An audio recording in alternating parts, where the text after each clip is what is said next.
ಈಗ ಬೆಂಗಳೂರಿನ ನಿರ್ಮಾತೃ ಕೆಂಪೇಗೌಡರು ಅವ್ರ ಕಾಲದಲ್ಲೇ 4 ಗೋಪುರಗಳನ್ನ ಕಟ್ಟಿ ಗೋಪುರಗಳು ದಾಟಬಾರ್ದು ಅಂತ ಕೂಡ ಅವರ ಉದ್ದೇಶ ಆಗಿತ್ತು. ಆದರೆ ಈಗ ಬೃಹದಾಕಾರವಾಗಿ ಬೆಂಗಳೂರು ಬೆಳೆದುಬಿಟ್ಟಿದೆ. ಮತ್ತು ಕೆಂಪೇಗೌಡರ ಸ್ಟ್ಯಾಚ್ಯುಗೆ ಇವತ್ತು ಮಾಲಾರ್ಪಣೆ ಇಲ್ಲಿ ಮಾಡಿದ್ದೀವಿ. ಬೆಂಗಳೂರಲ್ಲಿ ಮೊದಲನೇ ಕೆಂಪೇಗೌಡರ ಸ್ಟ್ಯಾಚ್ಯು BBMP ಮುಂದೆ ಇತ್ತು, ಕುದುರೆ ಮೇಲೆ ಕೂತಿರೋದು. ಬೆಂಗಳೂರಲ್ಲಿ ನಿಂತಿರ್ತಕ್ಕಂಥದ್ದು. ಬೆಂಗಳೂರಲ್ಲಿ 2ನೇ ಸ್ಟ್ಯಾಚ್ಯು ಹಿಂದೆ ನಾನು ಇದೇ ಜಯನಗರದ ಕ್ಷೇತ್ರದ ಶಾಸಕನಾಗಿದ್ದಾಗ ನಮ್ಮ ಮಾವಳ್ಳಿ ಉದಯ್ ಶಂಕರ್ ಅವರು ಕಾರ್ಪೊರೇಟರ್ ಆಗಿದ್ದರು. ಇದೆಲ್ಲ ಆಶ್ವಾರೋಡ ಕೆಂಪೇಗೌಡರ ಸ್ಟ್ಯಾಚ್ಯು. ಬೆಂಗಳೂರಿಗೆ 2ನೇ ಸ್ಟ್ಯಾಚ್ಯು ಇದು. ಆಗ ಬೆಂಗಳೂರಲ್ಲಿ ಕೆಂಪೇಗೌಡ ದಿನಾಚರಣೆ ಅಂತ ಮಹಾನಗರ ಪಾಲಿಕೆಯಲ್ಲಿ ಆಚರಣೆನೇ ಮಾಡ್ತಿರಲಿಲ್ಲ. ಆ ಸಂದರ್ಭದಲ್ಲೇ ಉದಯ್ ಶಂಕರು, ನಾವೆಲ್ಲ ಸೇರಿ ಕೆಂಪೇಗೌಡರ ಈ ಒಂದು ಆಶ್ವಾರೋಡ ಒಂದು ಪ್ರತಿಮೆಯನ್ನು ಸ್ಥಾಪನೆ ಮಾಡಿದ್ವಿ. 10ನೇ ತಾರೀಕು 11ನೇ ತಿಂಗಳು 2006ರಲ್ಲಿ ಧರ್ಮ್ ಸಿಂಗ್ ಅವರು ಮುಖ್ಯಮಂತ್ರಿಗಳಾಗಿದ್ದರು. ಅವರೇ ಬಂದು ಇದನ್ನು ಉದ್ಘಾಟನೆ ಮಾಡಿದರು. ಮತ್ತು ಕೆಂಪೇಗೌಡರು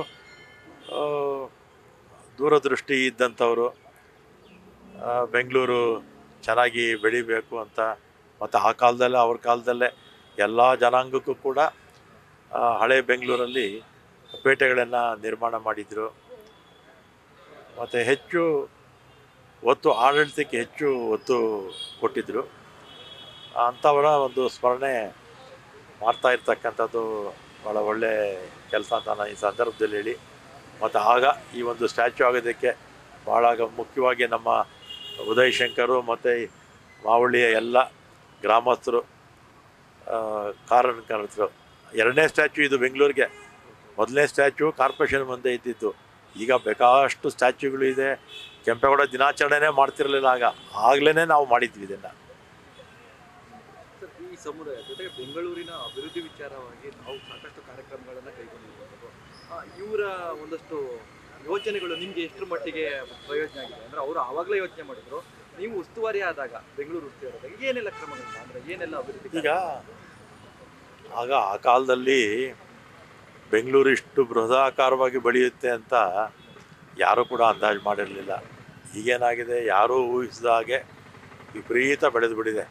ನಮ್ಮ ಬೆಂಗಳೂರು ಸೆಂಟರ್ ಅಂತೆ ನಾವೇನು ವಿಧಾನಸೌಧ ಅಂತ ಕರಿತೀವಲ್ಲ, ಇಲ್ಲಿಂದ ಹಿಡಿದು ನೀವೊಂದು 10-15 ರಸ್ತೆ ಬರುತ್ತೆ ಬೆಂಗಳೂರಿಗೆ.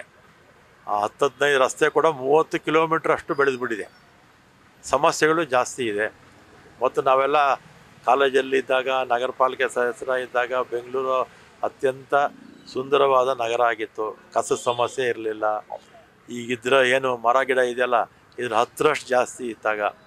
ನಾವೆಲ್ಲ ಕಾಲೇಜ್ಗೆ ಹೋಗೋವಾಗ ಮಳೆ ಬಂದರೆ ಗಂಟೆಗಟ್ಟಲೆ 3-4 ಗಂಟೆ ಸತತವಾಗಿ ಮಳೆ ಬರ್ತಾಯಿತ್ತು.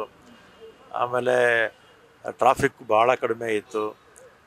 ಜನಸಂಖ್ಯೆನೂ ನಾನು ಕಾರ್ಪೊರೇಟರ್ ಆಗಿದ್ದಾಗಲೇ ಒಂದು 10-15 ಲಕ್ಷ ಇತ್ತು ಅಷ್ಟೇ. ಭಾಳ ಸುಂದರವಾದ ನಗರ ಅಂತ ಇತ್ತು. ಒಳ್ಳೊಳ್ಳೆ ಪಾರ್ಕ್ಗಳಿತ್ತು. ಈಗೇನಾಗಿದೆ, ಜನಸಂಖ್ಯೆ ಬೆಳೀತಾ ಸಮಸ್ಯೆಗಳು ಜಾಸ್ತಿ ಆಗಿದೆ. ಇದಕ್ಕೆ ಪರಿಹಾರ ಸರ್ಕಾರಗಳು ಮಾಡಬೇಕು. ಈ ರೀತಿಯ ಸ್ಟ್ಯಾಚ್ಯುಗಳು ಮತ್ತೆ ಬೇರೆ ಕಡೆ ಪ್ಲ್ಯಾನ್ ಇದೆಯಾ ಸರ್? ಈಗ ಬೇಕಾಷ್ಟಿದೆ. 1ನೇ ಸ್ಟ್ಯಾಚ್ಯು ಆಗಲೇ ಹೇಳಿದ್ನಲ್ಲ, BBMP ಮುಂದೆ BBMP ಅವರೇ ಮಾಡಿದ್ದು. 2ನೇದು ನಾವು ಮಾಡಿದ್ದು. ಈಗ ಬೇಕಾದಷ್ಟು ರಾಜ್ಯದ ಎಲ್ಲ ಭಾಗದಲ್ಲೂ, ವಿಶೇಷವಾಗಿ ಹಳೆ ಮೈಸೂರಲ್ಲಿ ಬೇಕಾದಷ್ಟು ಸ್ಟ್ಯಾಚ್ಯುಗಳು ಮಾಡಿದ್ದಾರೆ. ಇದು ಅವ್ರ ಬಗ್ಗೆ ಇರತಕ್ಕಂಥ ಜನಕ್ಕೆ ಒಂದು ಗೌರವ, ಪ್ರೀತಿ ಇದರಿಂದ ಅರ್ಥ ಆಗುತ್ತೆ. ಅವ್ರು ಕಂಡಂಥ ಕನಸುಗಳು ನನಸಾಗ್ತಿದೆಯಾ? ಬೆಂಗಳೂರು ಅವ್ರು ಹೇಗಿರಬೇಕು ಅಂತ ಹೇಳಿದ್ರು ಹಾಗಿದೆ ಅನ್ಸುತ್ತೆ. ಈಗ ಅವರು ಕಂಡಂಥ ಕನಸು ನಾವು ಪತ್ರಿಕೆಗಳಲ್ಲಿ ಮತ್ತು ಹಿಸ್ಟ್ರಿನಲ್ಲಿ ಓದಿರೋದು 4 ಗೋಪುರಗಳು ದಾಟಬಾರ್ದು ಅಂತ ಅಲ್ವಾ. 4 ಗೋಪುರಗಳು ದಾಟಿ ದೂರ ಹೋಗ್ಬಿಟ್ಟಿದೆ. ಈಗ ಏನೂ ಮಾಡೋಕ್ಕಾಗಲ್ಲ. ಎಲ್ಲ ಜಾತಿ ಜನಾಂಗಗಳು ಕೂಡ, ಎಲ್ಲ ಸರ್ವಜನ, ಪ್ರಪಂಚದ ಎಲ್ಲ ಜನ ಕೂಡ ಬೆಂಗಳೂರಲ್ಲಿದ್ದಾರೆ. ಬೆಂಗಳೂರಲ್ಲಿರ್ತಕ್ಕಂಥ ಈ ವೆದರು ದೇಶದ ಯಾವುದೇ ರಾಜ್ಯದಲ್ಲೂ ಕೂಡ ಸಿಗೋದಿಲ್ಲ. ಈಗ ಕೆಂಪೇಗೌಡರಿಗೆ ಅವರ ಆತ್ಮಕ್ಕೆ ಶಾಂತಿ ಸಿಗಲಿ ಅಂತ ನಾವೆಲ್ಲ ಕೂಡ ಬಯಸ್ತೀವಿ. ನ್ಯೂಸ್ ಫಸ್ಟ್, ನಿರ್ಭೀತಿಯಿಂದ ನಿಮ್ಮ ಪರವಾಗಿ.